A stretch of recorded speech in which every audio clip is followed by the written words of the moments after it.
Hello friends, this is Clarissa from Clarissa's creation. और आज हम बनाने जा रहे हैं पेरू स्वीट। तो क्रिसमस रेसिपी है जो हम इसे गोवा चीज बोलते हैं, क्योंकि ये गोवा से बनते हैं, पेरू से बनते हैं, जामफल बोलते हैं जिसे, उससे बनाया जाता है।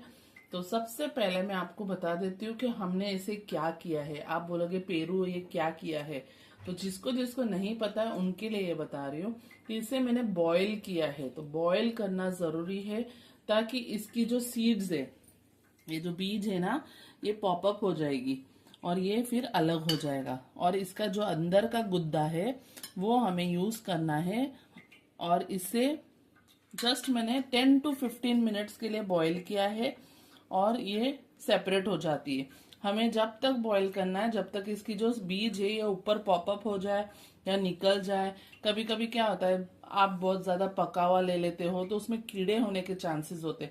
तो हमें ना ही ज्यादा कच्चा ना ही ज्यादा पक्का, हमें मीडियम लेना है। येलो दिखे चलेगा, पीला दिखे चलेगा, लेकिन वो कड़क होना चाहिए। इस टाइप के आपको पेरू लेने हैं। मार्केट में आजकल दो टाइप्स के पेरू आते हैं, एक तो रेड कलर के भी आते हैं, व्हाइट कलर के भी आते हैं। तो हमें व्हाइट ही लेना है।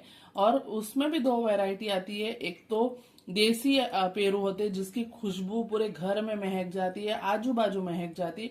और एक है इंग्लिश जो बहुत बड़े बड़े और ग्रीन दिखते, वो बिल्कुल नहीं लेना है।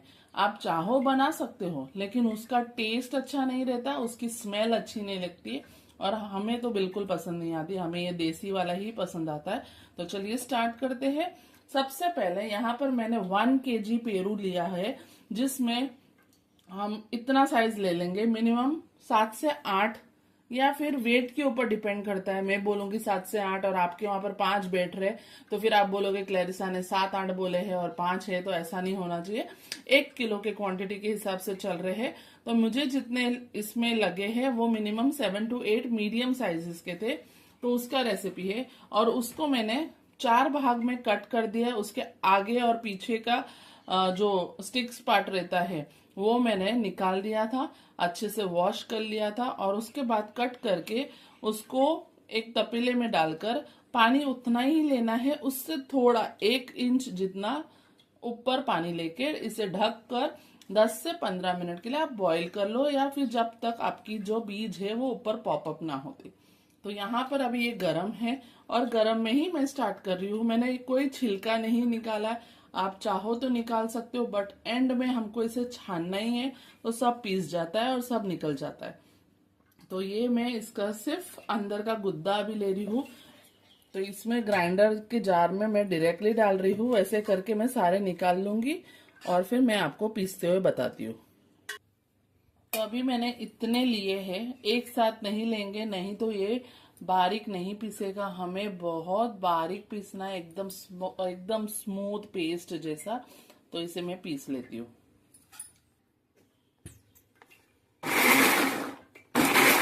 पहले हम 1-2 बार इस तरह से थोड़ा थोड़ा सा चलाएंगे और बंद कर देंगे, और उसके बाद हम फुल स्पीड पे चलाएंगे। तो आप देख सकते हैं इसका क्रीमी टेक्सचर बस इस तरह से हमें चाहिए। तो अब मैं इसे डायरेक्टली एक बर्तन में निकाल दूंगी। आप देख रहे हो कि यहाँ पर एक आधा बीज है, तो उसका रीजन मैं आपको बताती हूँ कि क्या करना है हमें। तो इस तरह से दूसरा भी बैच हम निकाल लेंगे।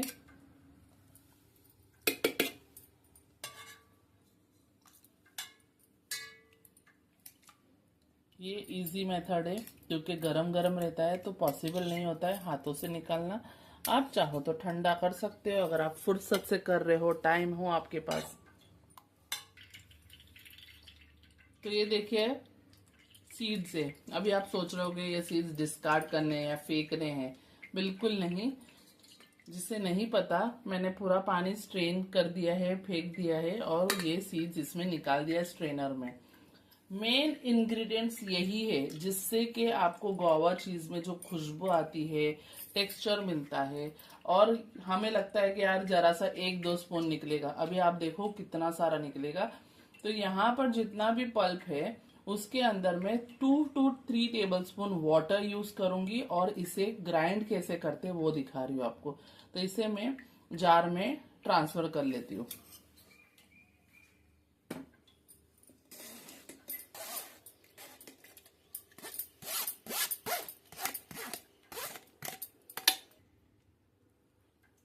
One tablespoon, 2 and 3।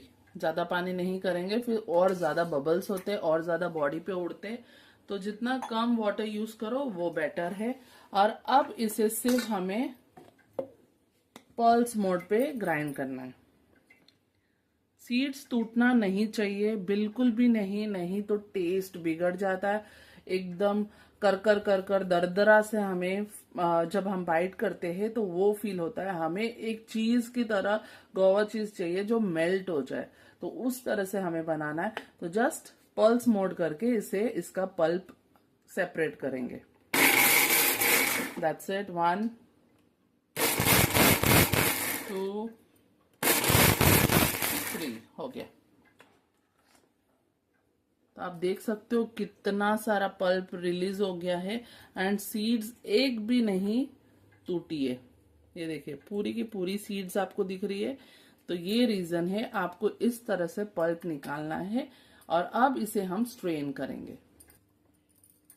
तो आप सोच सकते हैं इतना सारा पल्प निकल गया, अगर आप फेंक देते सीड्स तो ये वेस्ट हो जाता। तो ऐसा नहीं कि किसी को नहीं पता, थोड़े लोगों को पता है। थोड़े लोग जो न्यू ये बनाने वाले हैं रेसिपी, उनके लिए नॉलेज दे रही हूँ। तो आप इस तरह से बनाइए ताकि आपका वेस्टेज कम हो और ज्यादा से ज्यादा आपका गोवा चीज बन के निकले। तो इसको मैं यहाँ ट्रांसफर कर लूंगी और इसे अच्छे से निकाल लेंगे। बाय चांस अगर आपकी चलनी से नहीं निकलता, क्योंकि ये थोड़ा स्टिकी होता है, तो आप 1-2 चम्मच वाटर और ऐड कर सकते हैं एंड इजीली निकाल सकते हो। आपको दिख रहा है एक भी सीड्स हमारी टूटी नहीं है, बिल्कुल पूरी की पूरी सीड्स वैसी ही है। एंड में आपको अच्छे से दिख जाएगा। अब जब ये नहीं निकलता है इस स्टेज पे, तो जो हमारा जार में थोड़ा सा पल्प बचा रहता है, हम वाटर ऐड कर सकते और इसे निकाल सकते। तो आप जरूरी नहीं है कि स्पून या स्पैचुला यूज करो, आप हाथ की मदद से भी निकाल सकते हो, उससे काम और जल्दी हो जाता है। अभी मुझे आपको दिखाना है इसलिए मुझे स्पून यूज करना है। अगर मैं घर के लिए करती तो मैं हाथों से कर लेती। तो ये देखिए पूरी की पूरी सीड्स है। अब इसे हम फेंक देंगे। और अब ये जो मेजरमेंट निकला, आप देख सकते हो कितना सारा पल्प निकल गया है। इतना हम वेस्ट कर देते अगर सीड्स फेंक देते तो। अब इसे हमें कप से मेजर करना है। तो जैसे फॉर एग्जांपल दे रही हूं, ये अगर 2 कप निकलता या 3 कप निकलता, सेम क्वांटिटी हमें शुगर लेनी है। मैजिपैन अगर बनाते या मिल्क क्रीम बनाते उसका टोटली डिफरेंट होता है। मैजिपैन में डबल क्वांटिटी ऑफ शुगर लिया जाता है, इसमें सेम क्वांटिटी ऑफ शुगर लिया जाता है। तो जैसे अभी हम देखते हैं, पहले तो ये कितना पल्प हमें निकला है, तो कप से मेजर करेंगे। तो इस तरह से हम कोई भी चीज ले लो, कटोरी ले लो या फिर एक बर्तन ले लो, या इस तरह से मेजरिंग कप्स आते वो ले लो एंड इसे हम मेजर करके अब देखेंगे। तो यहाँ पर अभी 1 कप निकला है, वैसे ही हम दूसरा भी मेजर कर लेंगे। तो टोटल 1 kg में मेरे 4 कप्स निकले हैं। अब 4 कप के लिए मैं 4 कप शक्कर भी ऐड करूंगी, वो भी यही मेजरमेंट यूज करके। तो मैं शुगर ऐड कर लेती हूँ। पीटी साकर नहीं यूज करना है, पाउडर शुगर नहीं यूज करना है, ग्रैन्युलेटेड शुगर यूज करना है, दाने वाले शुगर यूज करना है, जो नॉर्मल चाय के लिए हम यूज करते, तो वो मैं ऐड कर लूंगी।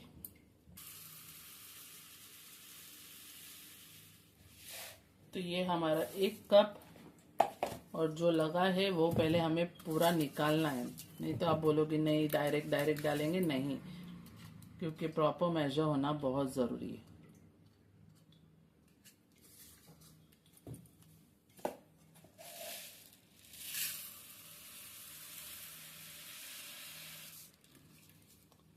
दो कप अभी हुआ नहीं है, मैं दूसरी शुगर ऐड करूंगी इसमें। ये मेरा थर्ड कप और ये लास्ट फोर्थ कप। तो अब इसे हमें गैस पर रख के शुगर डिसॉल्व होने तक पकाना है। उसके बाद का प्रोसीजर मैं आपको दिखाती हूँ। यहाँ पर मैंने 2 बड़े लेमन लिए हैं। अगर आप छोटे ले रहे हो तो आपको 2 से 3 या 3 तो मिनिमम चाहिए, और अगर आप बड़े ले रहे हो 1 केजी के लिए तो आपको 2 लेने हैं। तो इसकी सीड्स नहीं जाने चाहिए, जाए भी तो कोई प्रॉब्लम नहीं, क्योंकि बाद में हमें फिर से इसे स्ट्रेन करना ही है। तो इस तरह से हम निकाल देंगे लेमन जूस, ताकि हमारी जो शुगर है क्रिस्टल ना हो, क्योंकि हमें एकदम क्रीमी टेक्सचर वाला गोवा चीज चाहिए।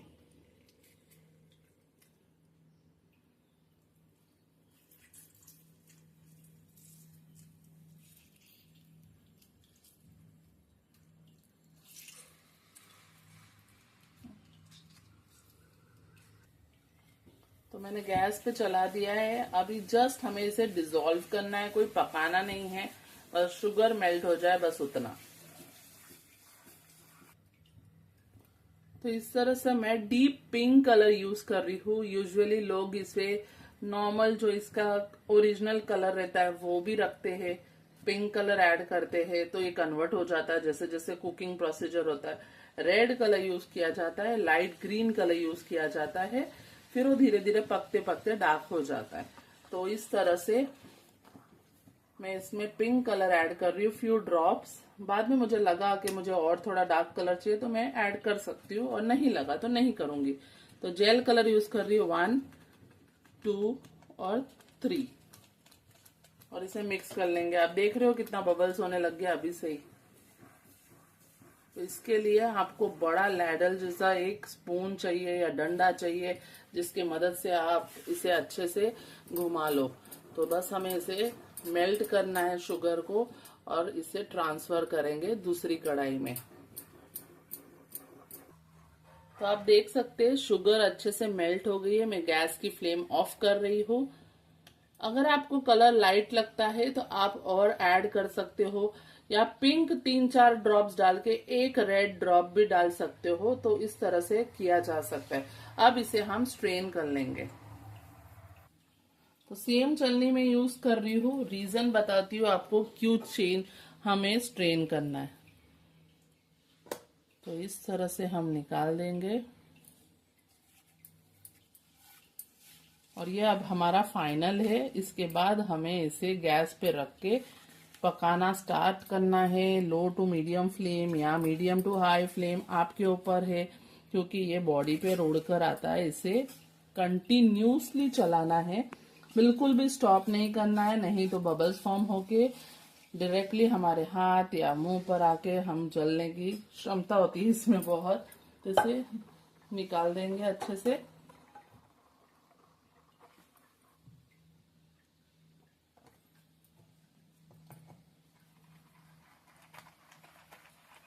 तो आप देख रहे हो क्या दिखाना चाहती थी मैं।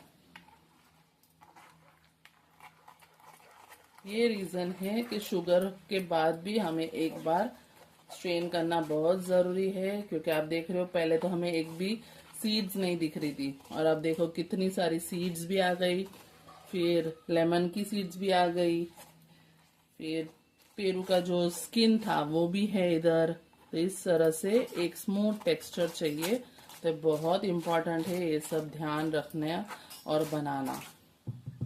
तो इसे निकाल देंगे अच्छे से। तो अब मैंने फिर से इसे गैस पे रख दिया है, और अब मैं इसे कंटिन्यूसली स्टर करने वाली हूँ, चलाने वाली हूँ। तो मैं ये इतना बड़ा डंडा यूज करने वाली हूँ इस तरीके से। तो ये पुराने जमाने का है, जो इजीली अवेलेबल होते नहीं है। पहले पहले के टाइम पे ये अवेलेबल रहते थे इस तरह से क्रिसमस के आइटम्स बनाने के लिए। अगर आपके पास ना हो तो कोई टेंशन नहीं, आप बड़ी सी स्पून के मदद से या स्पैचुला के मदद से, या कोई भी ऐसी स्पून और उसके पीछे बड़ी सी स्टिक बांध कर सकते हो, क्योंकि अभी ये बहुत ही जैसे जैसे शुगर डिसॉल्व हो गई है, लेकिन और होगी, और पतला होने वाला ये, और फिर ये आंग पे उड़ के आने वाला है, बबल्स होने वाले, फूटने वाले हैं।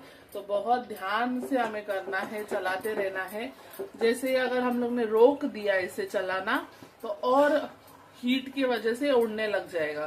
तो इसे कंटिन्यूसली हमें स्टर करना है। तो आप देख सकते हैं ये बबल्स आ रहे हैं। मैंने इसलिए स्टॉप किया है आपको दिखाने के लिए कि इस तरह से बबल्स आते।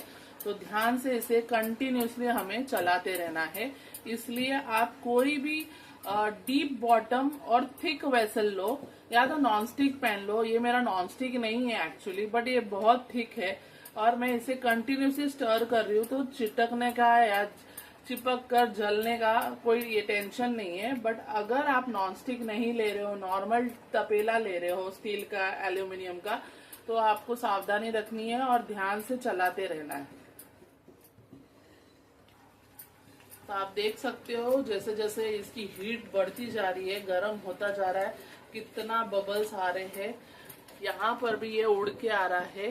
तो ये स्प्लिट होता है सब जगह, तो हमें ध्यान से दूर रहकर इसे घोटते जाना है। तो आप देख सकते हो इसकी क्वांटिटी कितनी डिडक्ट हो गई है, मतलब कम हो गई है। घोट घोट के ये कम होता जा रहा है। आप देख सकते हैं इतना था, अब ये ऑलमोस्ट हाफ क्वांटिटी हो गया है। अभी भी इसे हमें घोटना है।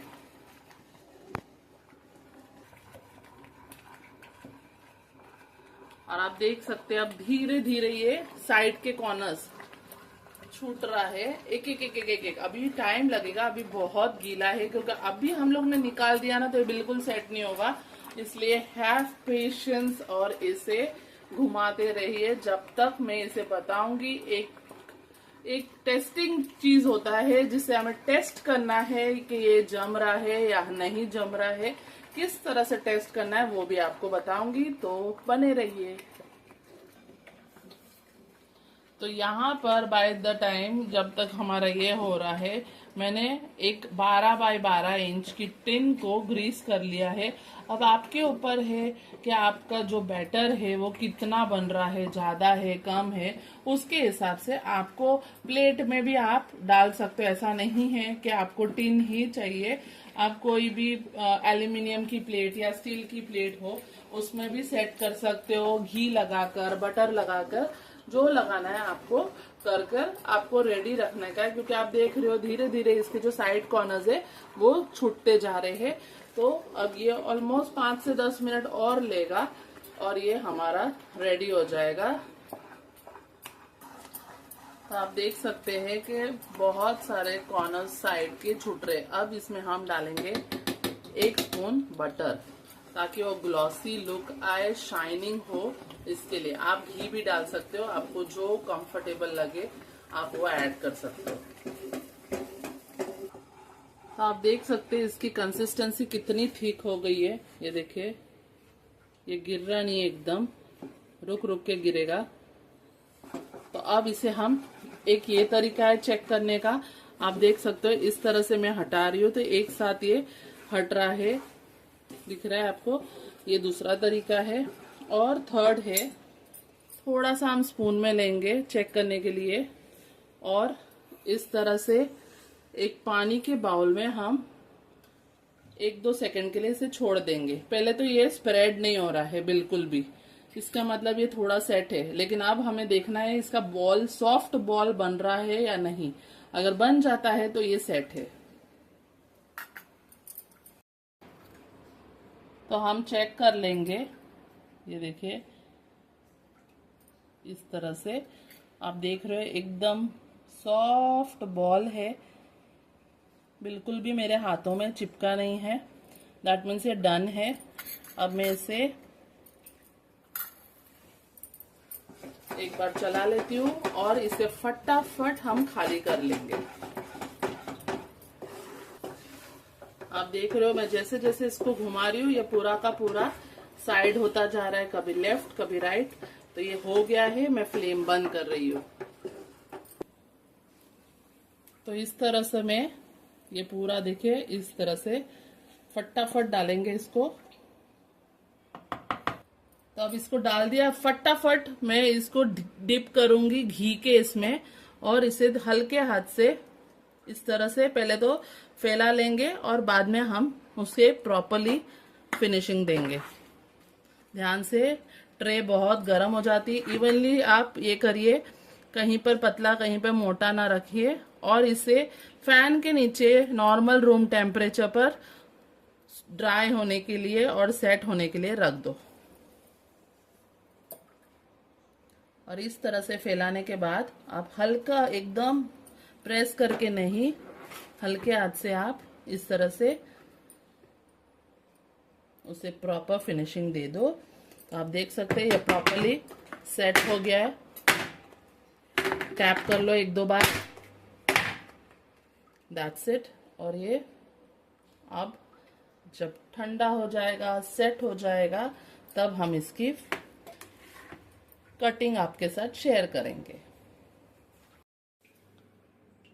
तो ये देखिए अच्छे से सेट हो गया है। मैं इसे अच्छे से प्रेस कर रही हूँ, बिल्कुल भी ये दब रहा नहीं है, और ये प्रॉपरली सेट हो गया है। अगर आप देख रहे हो ये वाइट, तो विंटर सीजन स्टार्ट हो गया है, घी जम जाता है, तो मैंने घी से ऊपर ये करा है। अगर आपको नहीं पसंद तो आप कोई भी पेपर ले लो, टिश्यू पेपर या किचन टॉवल, उससे आप क्लीन कर लो। तो अब पहले हम इसके साइड के कॉर्नर्स जो है वो रिमूव करेंगे, जिससे इजी हो जाएगा। आप देख रहे हो ये है घी या बटर जो हमने अप्लाई किया था।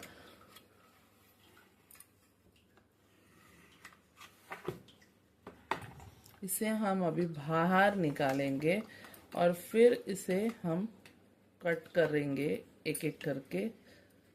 तो इस तरह से अंदर की तरफ पुश करेंगे और धीरे से एक तरफ से उठाने की कोशिश करेंगे, इस तरह से। आप देख सकते हो क्या अमेजिंग थिकनेस आई है। चलो आ गया। तो इस तरह से ये पूरी शीट रेडी है, एकदम प्लेन। तो अब इसे हम कट करेंगे। तो इस तरह से मैंने टिन को उल्टा करके उसी पे रख दिया ताकि प्रॉपर साइज हो जाए। आप देख सकते हैं कितना अच्छे से सेट हुआ है, इसकी थिकनेस आप देख सकते हो। एंड यह मिनिमम 1 से 1.5 आवर में अच्छे से सेट हो गया है, जिस तरह से हमने बताया। अगर वैसे आप करोगे तो विदाउट फेल आपकी रेसिपी बनेगी। तो अब इसे हम कट कर लेंगे। या तो आप डायमंड शेप में कर लो, या तो आप स्क्वायर में कर लो, या रेक्टेंगल में कर लो, जिस तरह से करना है आप कर सकते हो। यूजुअली जब हम डायमंड शेप करते हैं तो थोड़े थोड़े कॉर्नर्स के जो पार्ट्स है वो वेस्टेज में चले जाते हैं, इसलिए मैं अवॉइड करने के लिए इसे स्क्वायर में ही कट करती हूँ। तो इस तरह से पतली सी लाइन लेंगे, इस तरह से मार्किंग पहले कर लेंगे और फिर इसे कट कर लेंगे। अब आपको जितना पतला मोटा चाहिए आप कर सकते हो।